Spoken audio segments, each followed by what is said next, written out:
नमस्कार, मैं हूं आपके साथ विभा उपाध्याय और आप सभी दर्शकों का अन्नदाता कार्यक्रम में स्वागत करती हूं। किसान हमारे देश के अन्नदाता हैं और वे ही हमारे देश के भाग्य विधाता हैं। ऐसे ही भारतीय किसानों को खेती बाड़ी से जुड़ी हुई बहुत सी नई लाभकारी जानकारियां देने के लिए हर रोज सुबह हम आपके साथ आते हैं। तो चलिए कार्यक्रम की शुरुआत करने से पहले देखते हैं क्या है आज के अन्नदाता में। प्राकृतिक आपदाओं और खेती की बढ़ती लागत के कारण आज खेती से किसानों को बहुत कम ही लाभ मिल पा रहा है। लेकिन किसान भाइयों, अगर आप समेकित कृषि प्रणाली को अपनाकर खेती करेंगे तो कृषि के जोखिम को कम करते हुए प्रति इकाई क्षेत्र से अच्छा लाभ ले सकते हैं। तो ये समेकित कृषि प्रणाली क्या है और इसके फायदे क्या हैं, आइए जानते हैं इस प्रस्तुति के माध्यम से। समेकित कृषि आज के परिवेश में बहुत ही महत्वपूर्ण है। हम सभी जानते हैं कि बढ़ती हुई जनसंख्या के आधार पर हमारे जो ज़मीन उपलब्ध है किसानों के लिए वह बहुत कम होती चली जा रही है। जहाँ तक समेकित कृषि की बात है, यह एक मिश्रित खेती है जिसमें हम सभी जानते हैं कि किसी एक ही उपादान को लेकर के हम अधिक से अधिक अन्न उत्पादन नहीं कर सकते जब तक कि हमको इसमें मिश्रण नहीं करना पड़ेगा। समेकित कृषि में इसी बात का ध्यान रखा जाता है। किसान भाइयों, प्राकृतिक आपदाओं और सीमित कृषि संसाधनों के कारण आज किसान खेती से दूर होता जा रहा है। लेकिन यदि किसान खेती को समेकित कृषि प्रणाली को अपनाते हुए करे तो वो इससे अच्छी आय प्राप्त कर सकते हैं। समेकित कृषि प्रणाली प्राकृतिक संसाधनों को बिना नुकसान पहुंचाए कृषि की अन्य प्रणालियों से अधिक आय प्राप्त करने का जरिया है। समेकित कृषि प्रणाली में 2 या 2 से अधिक ऐसी फसलों या कृषि व्यवसायों को एक साथ एक स्थान पर इस प्रकार किया जाता है कि जिससे वो एक दूसरे को बिना हानि पहुंचाए एक दूसरे के लिए लाभकारी और सहायक हों। यदि हम कोई भी फसल उगा रहे हैं तो उस फसल का जो हमारा बाई प्रोडक्ट आ रहा है या जो उसका अवशेष आ रहा है उसका किस तरह से हम उपयोग दूसरे उपादान में कर सकें। जैसे कि हम धान उगाते हैं, धान उगाने से हमारा पुआल होता है, तो पुआल का उपयोग हम चारा के रूप में हम मवेशियों के लिए यूज़ कर सकते हैं। मवेशियों से जो गोबर आता है उसको हम खेत में डाल सकते हैं। तो ये एक चक्र रूप में हुआ। तो इस तरह से किसी भी पदार्थ का हमारा वेस्ट नहीं हुआ, बेकार नहीं हुआ। तो ये हमारा कृषि समेकित कृषि कहलाता है।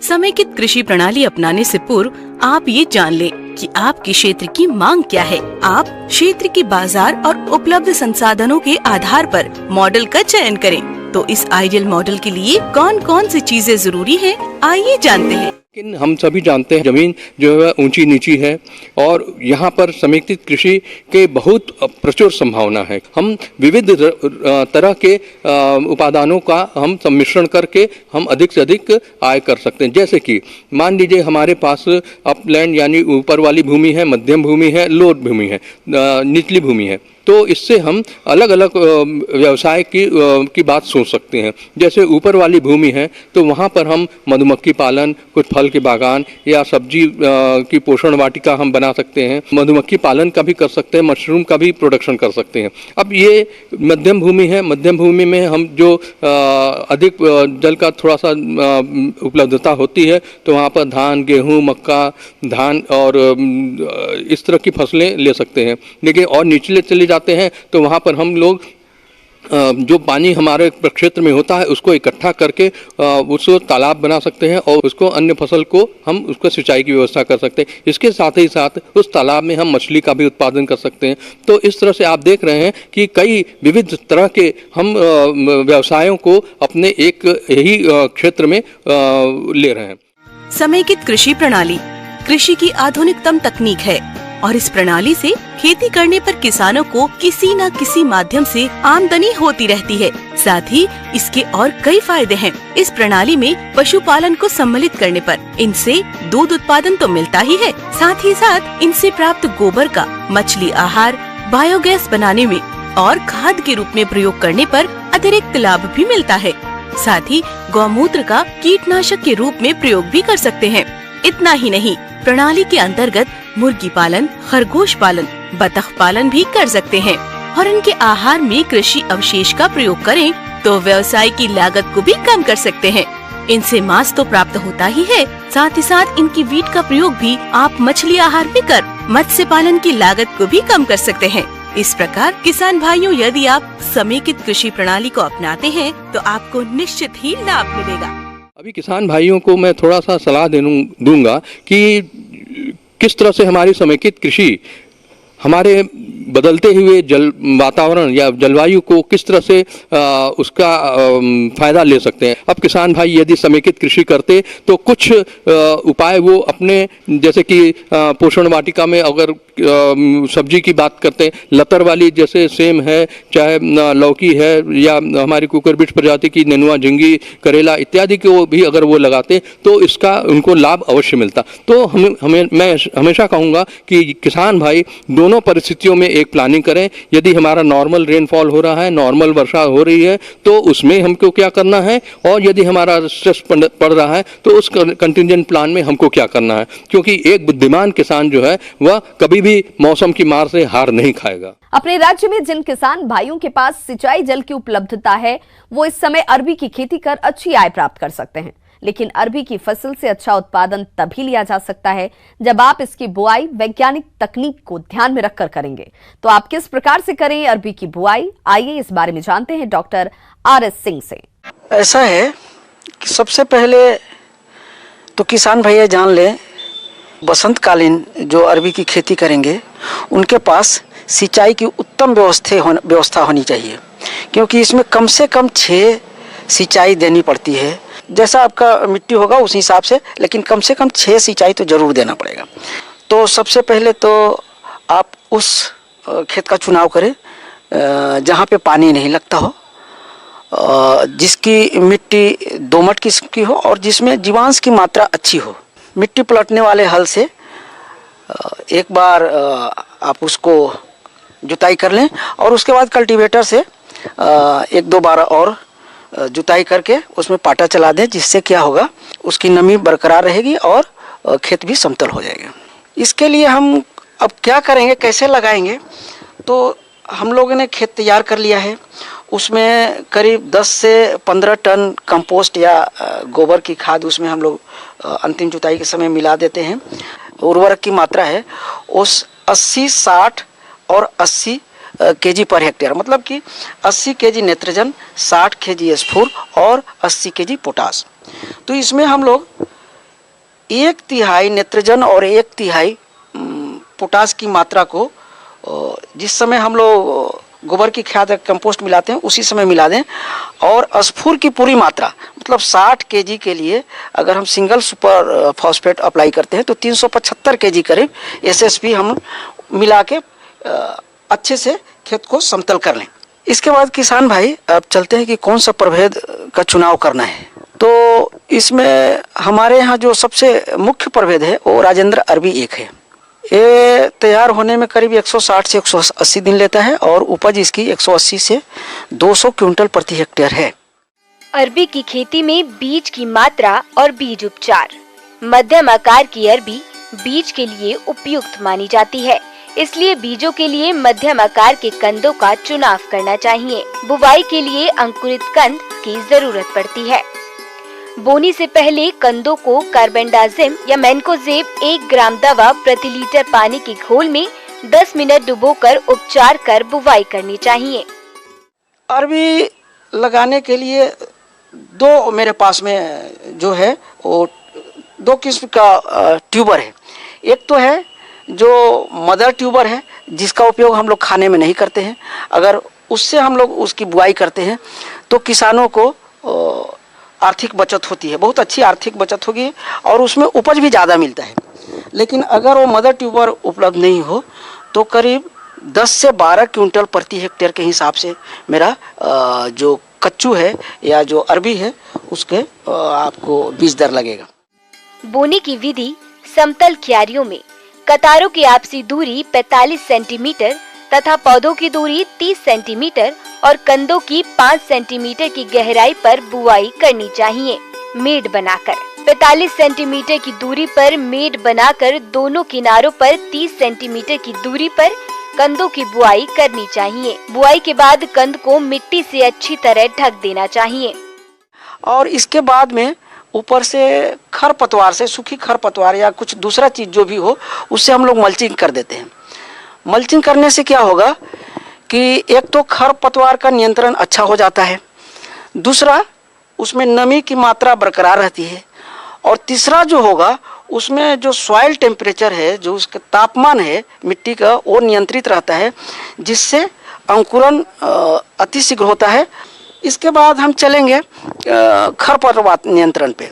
तो किसान भाइयों, अगर खरपतवार आप नियंत्रण नहीं करेंगे तो इससे क्या होगा कि उपज में भारी कमी आ जाती है। बुवाई के एक दिन बाद ही 3.3 लीटर पेंडामेथिलीन का छिड़काव 700 से 800 लीटर पानी में मिलाकर प्रति हेक्टेयर की दर से करना चाहिए। तो इसके लिए हमको कम से कम 2 बार खरपतवार का नियंत्रण करना बहुत जरूरी है।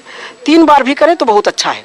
हम लोग जैसे अंकुरन उसका हो जाएगा, उसका 1 सप्ताह के अंदर प्रथम हम लोग खरपतवार का नियंत्रण करेंगे, और दूसरा उसके करीब 50 दिन के बाद।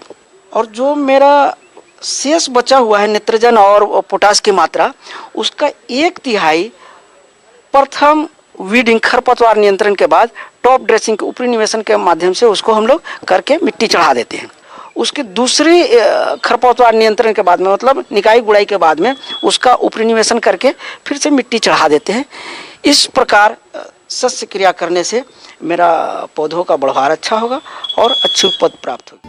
ग्रामीण कृषि मौसम सेवा उदयपुर द्वारा भेजे गए मौसम पूर्वानुमान रिपोर्ट के आधार पर किसान भाइयों को सलाह दी जाती है कि अगले 5 दिनों में शुष्क और साफ आसमान रहने की संभावना है। अगले 5 दिनों के दौरान 9.1 से 15.7 किलोमीटर प्रति घंटे की गति के साथ उत्तरी पश्चिमी उत्तर पूर्वी हवाओं की संभावना है। अपेक्षित अधिकतम तापमान 25 से 30 डिग्री सेल्सियस और अपेक्षित न्यूनतम तापमान अगले 5 दिनों के दौरान 11 से 14 डिग्री सेल्सियस रहेगा। अधिकतम सापेक्ष आर्द्रता 39 से 57 और न्यूनतम सापेक्ष आर्द्रता 17 से 23% के बीच होगी। पिछले दिनों ओलावृष्टि से हुए खराब फसल के बीमा मुआवजे के लिए किसान को 72 घंटे में फसल खराबे की सूचना कंपनी के टोल फ्री नंबर पर दें। काश्तकार agriculture insurance company of India limited number है 1800116515। मूंग की फसल की मार्च में बुआई हेतु किसान उन्नत बीजों की बुआई प्रारंभ करें। उन्नत किस्मों में पूसा विशाल, पूसा 9531, PDM 11, SML 668 का चयन करें। बुआई से पहले बीजों को फसल विशेष राइजोबियम तथा फास्फोरस सॉल्युबलाइजिंग बैक्टीरिया से अवश्य उपचारित करें। सरसों में जब पत्ते झड़ने लगे और फलियां पीली पड़ने लगें तब फसल काट लें, अन्यथा कटाई में देरी होने से दाने खेत में झड़ जाने की आशंका बनी रहती है। गेहूं की फसल में दाने की कठोर अवस्था पर सिंचाई करें। जायद मूंगफली की बुआई हेतु यह समय उपयुक्त है। मूंगफली की उन्नत किस्में TAG 24, GH 86, GG 2, TGID 2, TG 37A Pratap मूंगफली का चयन करें। बीज की मात्रा 100 से 120 किलोग्राम प्रति हेक्टेयर की दर से रखें। अफीम में चीरा लगाने का कार्य शुरू करें। चीरा लगाने के लिए 3 नोकों वाला नस्तर काम में लें। इस सप्ताह तापमान बढ़ने की संभावना को देखते हुए किसानों को सलाह दी जाती है कि भिंडी की अगेती बुआई हेतु A4, परभनी क्रांति, अर्का अनामिका आदि किस्मों की बुआई हेतु खेतों को पलेवा कर देसी खाद डालकर तैयार करें। अन्नदाता हेल्पलाइन निःशुल्क फोन संपर्क सेवा के माध्यम से आपके द्वारा पूछे गए प्रश्नों में से 1 या 2 महत्वपूर्ण प्रश्न को हम अपने कार्यक्रम में शामिल करते हैं और इसी के तहत आज का चयनित प्रश्न और उसका जवाब इस प्रकार है। निःशुल्क अन्नदाता हेल्पलाइन में आज हमने जिस प्रश्न को शामिल किया है उसे पूछा है गांव अलीपुरा, जिला करौली के मुरलीधर ने। आपने ट्राइकोडर्मा कार्ड के बारे में जानकारी चाहिए है, तो इसके लिए देखिए कार्यक्रम का यह अंश। किसान भाइयों, खेतों में हानिकारक कीटों को नियंत्रण के लिए हम लोग एकीकृत नाशीजीव प्रबंधन पर जोर देते हैं। एकीकृत नाशीजीव प्रबंधन में जैविक नियंत्रण एक प्रमुख घटक है। जैविक नियंत्रण में हम उन सारे कारकों का प्रयोग करते हैं जो प्राकृतिक विधि के द्वारा कीड़ों का नियंत्रण करते हैं। जो हमारे प्रमुख जैविक नियंत्रक कारक हैं वो हैं परभक्षी, परजीवी और रोग कारक। तो हानिकारक कीड़ों के बहुत सारे लिमिटिंग फैक्टर हैं जो उनको रोकते हैं, उनकी जनसंख्या को नियंत्रित करते हैं, जिसमें परजीवी, परभक्षी और रोग कारकों को प्रमुखता से रिपोर्ट किया जा सकता है। तो जो इसमें परजीवी है वो भी विभिन्न प्रकार के होते हैं जो हमारे प्रकृति में मौजूद हैं। परजीवी कीड़ों के अंडे पे भी रहते हैं, उनके लार्वे पे रहते हैं, उनके पीपा पे भी रहते हैं, उनके वयस्क पे भी रहते हैं। अतः परजीवी अंड परजीवी हो सकता है, लार्वल परजीवी हो सकता है और पीपा परजीवी भी हो सकता है। तो इसका अगर प्रयोग हम करते हैं परजीवी का, तो उसको हम जैविक विधि से इन हानिकारक कीटों को नियंत्रित कर सकते हैं। उसी प्रकार परभक्षी कीटों का भी प्रयोग किया जा सकता है और रोग कारकों का भी प्रयोग कर सकते हैं। फसलों को नुकसान पहुंचाने वाले कीटों के अलावा हमारी फसलों में ऐसे भी कीट होते हैं जो फसलों में लगने वाले हानिकारक कीटों का कंट्रोल करते हैं, जिससे हानिकारक कीटों की संख्या कम बढ़ती है। लेकिन रसायनों के बढ़ते प्रयोग से मित्र कीट भी नष्ट हो जाते हैं। इसलिए वैज्ञानिकों ने ट्राइकोग्रामा कार्ड तैयार किया है, जिसका जैविक कीट नियंत्रण के रूप में उपयोग किया जा रहा है। तो परजीवी में हम आज बात करेंगे एक प्रमुख अंड परजीवी का, जिसका नाम है ट्राइकोग्रामा। आप लोग इसके नाम से आप भिज्ञ भी होंगे, आप जानते भी होंगे इसको, ट्राइकोग्रामा, जो एक बहुत ही छोटा सा ततैया है जो 0.3 मिलीमीटर से लेके 0.5 मिलीमीटर लंबा होता है, बहुत सूक्ष्म होता है, जो नंगी आंख से उसको देख नहीं सकते हैं। इसको सूक्ष्मदर्शी के द्वारा ही देखेंगे तो अच्छे से समझ में आएगा कि एक ततैया है। यह ततैया प्रमुखता से हमारे फसलों में उपलब्ध है और ये अपना जैविक नियंत्रण वाला काम करता रहता है। परंतु अगर इसका हम बृहद मात्रा में अगर खेतों में इस ततैया को छोड़ें तो बिना किसी रसायन के ही हम जितने भी सूंडी वाले कीट हैं उनको नियंत्रित कर सकते हैं। यह ततैया बहुत ही लाभदायक है और इसका कोई भी नकारात्मक प्रभाव हमारे फसलों पर नहीं है। तो ततैया का जो आपको मैं बताना चाहूँगा कि इसको जितने भी तितली वर्ग के जितने भी कीड़े हैं उनके लिए प्रयोग किया जा सकता है। इसमें पूरे भारतवर्ष में इस ट्राइकोग्रामा की 26 प्रजातियां रिपोर्टेड हैं, जिसमें से 7 और 8 प्रजातियों का मुख्यतया विभिन्न प्रयोगशालाओं में, विभिन्न उत्पादन केंद्रों में, बायोलॉजिकल कंट्रोल प्रयोगशालाओं में इसका उत्पादन किया जा रहा है। जिसमें से प्रमुख प्रजातियां हैं ट्राइकोग्रामा किलोनिस, ट्राइकोग्रामा जिपोनिकम, ट्राइकोग्रामा पिट्यूसम, ट्राइकोग्रामा एकी और भी बहुत सारे हैं जिनका हम प्रयोग कर सकते हैं। किसान भाइयों, ट्राइकोग्रामा कार्ड का फसल पर सही तरीके से प्रयोग करने में भी सावधानी रखनी होती है, तभी अंड परिजीवी सही तरीके से अपना काम कर पाते हैं। तो कार्ड का प्रयोग कब तक किया जा सकता है, किन फसलों में इसका प्रयोग किया जा सकता है, आइए जानते हैं। तो इस ट्राइकोग्रामा का प्रयोग हम धान के तना छेदक, धान के पत्ती लपेटक, उसी प्रकार से गन्ने के जितने भी छेदक हैं, जो तना छेदक हैं, उनके लिए प्रयोग किया जा सकता है। गन्ने में जो सबसे बड़ी प्रमुख समस्या है टॉप बोरर की, तो टॉप बोरर के लिए ट्राइकोग्रामा का प्रयोग बहुत ही लाभदायक है। उसी प्रकार से इस ट्राइकोग्रामा का प्रयोग हम टमाटर फल छेदक के लिए किया सकते हैं, जो हेलिकोवर्पा आर्मिजेरा नाम है जिसका। तो ये ट्राइकोग्रामा टमाटर फल छेदक के लिए भी प्रयोग किया जा सकता है। गोभी वर्गीय सब्जियां हैं, उनके कीड़ों के लिए भी इसका प्रयोग कर सकते हैं, मक्के के लिए भी कर सकते हैं। इसका प्रयोग हम बैगन के जो प्ररोह और जो फल छेदक है उस कीट के लिए भी किया जा सकता है। ये ट्राइकोग्रामा का प्रयोग कैसे करना है इसके बारे में मैं थोड़ी सी जानकारी दे दूं। ट्राइकोग्रामा को हम बनाते हैं प्रयोगशालाओं में, जो एक हमारा जो स्टोर में एक कीड़ा होता है जिसको बोलते हैं राइस मील मॉथ।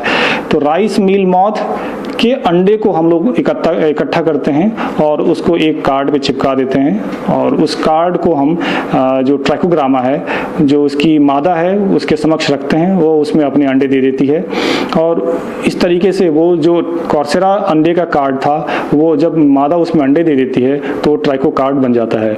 उस ट्राइको कार्ड को निषेचन जब से वो पैरासिटाइज होता है, संक्रमित जब से हो रहा है, वो उससे लेकर 15 दिन के बीच में इसका प्रयोग किया जा सकता है। और 3 दिन बाद हम देखते हैं कि जब ये अंडा संक्रमित होता है, 3 दिन बाद वो अंडा काला होने लगता है। तो काला रंग जो अंडे का ये प्रदर्शित करता है कि इसको हम खेत में प्रयोग कर सकते हैं। और इस प्रकार से हम उसको हम खेत में 3 दिन के बाद लगा सकते हैं। इसी कार्ड को, काले रंग के कार्ड को हम अपने रेफ्रिजरेटर में 8 डिग्री सेंटीग्रेड पे 15 दिन तक स्टोर कर सकते हैं। 15 दिन से ज़्यादा स्टोर करने पे ये ट्राइको कार्ड मर जाता है, इसका प्रयोग प्रभावी नहीं रहता है। तो ये पाया गया है कि 15 दिन तक ये बहुत प्रभावी है, लेकिन उसके बाद ये इसकी क्षमता समाप्त हो जाती है। इसको प्रयोग करने के लिए मैं आपको बताना चाहूँगा कि इसका जो ट्राइको कार्ड है, इसका प्रयोग सायंकाल में हमें करना चाहिए। हम रात में अगर प्रयोग करते हैं तो ये 2-3 घंटे में संक्रमित अंडों में से इसका वयस्क निकल जाता है और रात भर ये अपने खेत में ये इधर उधर उड़ के अपने होस्ट को ढूंढ लेगा और उसमें अंडे दे देता है। तो इसका कार्य रात भर में पूरा हो जाता है और हमें सिर्फ यही चाहिए कि अंडे ये संक्रमित कर दे। तो ये रात भर का समय सफिशिएंट है अंडों को संक्रमित करने के लिए। ये जो ट्राइको कार्ड है ये कहाँ कहाँ मिलेगा, इसके बारे में भी आपको जानकारी दे दूं। विभिन्न जो शुगर फैक्ट्री की जो प्रयोगशालाएं हैं उन लोगों ने भी ट्राइको कार्ड बनाना शुरू कर दिया है। उनके भी अपनी अपनी प्रयोगशालाएं हैं जहाँ पे ट्राइको कार्ड मिलता है और विभिन्न कृषि विश्वविद्यालयों के जो बायो कंट्रोल लैब हैं वहाँ से भी इनको प्राप्त किया जा सकता है। तो इस प्रकार से अगर आप ट्राइको कार्ड का प्रयोग करते हैं तो इको फ्रेंडली वे में आप सूंडी वाले कीड़ों को नियंत्रित कर सकते हैं। धन्यवाद। अब आइए देखते हैं कल दिखाए जाने वाले कार्यक्रम की मुख्य झलकियां। सरसों की कटाई करते समय ध्यान रखने योग्य जरूरी बातें।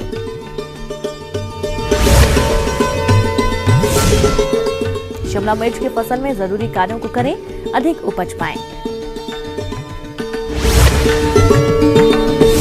किसान भाइयों, अन्नदाता आपकी सेवा के लिए संकल्परत है और कृषि संबंधित समस्या और सुझावों के लिए आप हमें इस पते पर संपर्क कर सकते हैं। प्रोड्यूसर अन्नदाता, news 18 Rajasthan, Ramoji film city, Hyderabad 501512। साथ ही आप हमें ईमेल भी कर सकते हैं। हमारा ईमेल आईडी है p18annadatarajasthan@news18.com। इसके अतिरिक्त आप हमें निःशुल्क हेल्पलाइन नंबर 180041921555 पर सोमवार से शनिवार सुबह 10 से शाम 4 बजे के बीच संपर्क भी कर सकते हैं। किसान भाइयों, अब समय हो रहा है आपसे विदा लेने का, तो हमारी अन्नदाता टीम को दीजिए इजाजत। कल फिर से होगी आपसे मुलाकात कृषि संबंधित कुछ और महत्वपूर्ण जानकारियों के साथ।